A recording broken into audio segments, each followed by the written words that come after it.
Hello everyone, welcome back. I am Silencer. Today I am going to dictation general matter for SSC, only 1400 words, speed 100 WPM. Get ready, start. Sir, the institution of election commission is a central subject, but here whenever an election is conducted, cooperation of the state government is borrowed to constitute election machinery so that the election conducted is free and fair.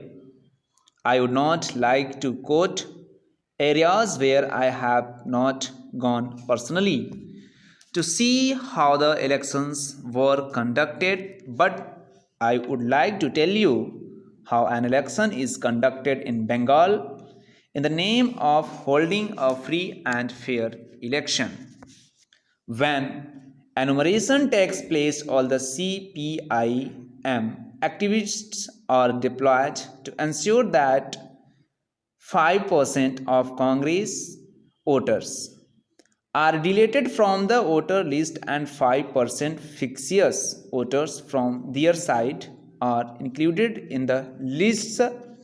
Thereby, from the beginning itself, they are ahead of the Congress party, and a margin of 10% is always ensured to win the election.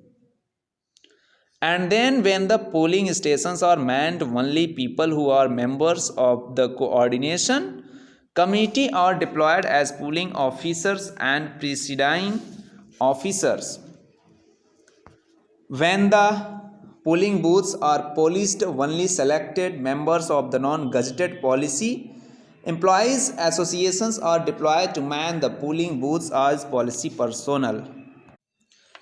When the Congress fights an elections, it has to fight a motivated presiding officer inside the booth and a motivated presiding officer inside the booth and a motivated police personnel outside the booth, and Congress workers have to fight the CPM hoodlums on the street in the state of West Bengal.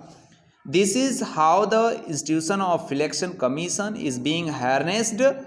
They are exploited by the ruling party in Bengal, which is considered an opposition ruled state.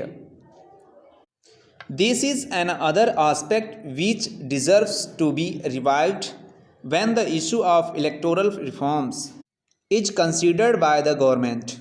And I would like to say kindly ensure that the election commission is provided with the independent machinery and infrastructures to be able to conduct election in which and every opposition ruled state without being dependent on the machinery of the concerned state, so that the election is not reached and manipulated and uneven before the battle is really fought.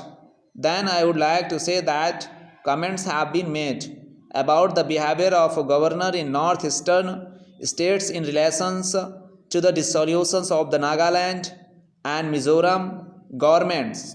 I would say, if it is belated, the governor in the northeastern states deserves to be complimented for dissolutions of two governments. That's all.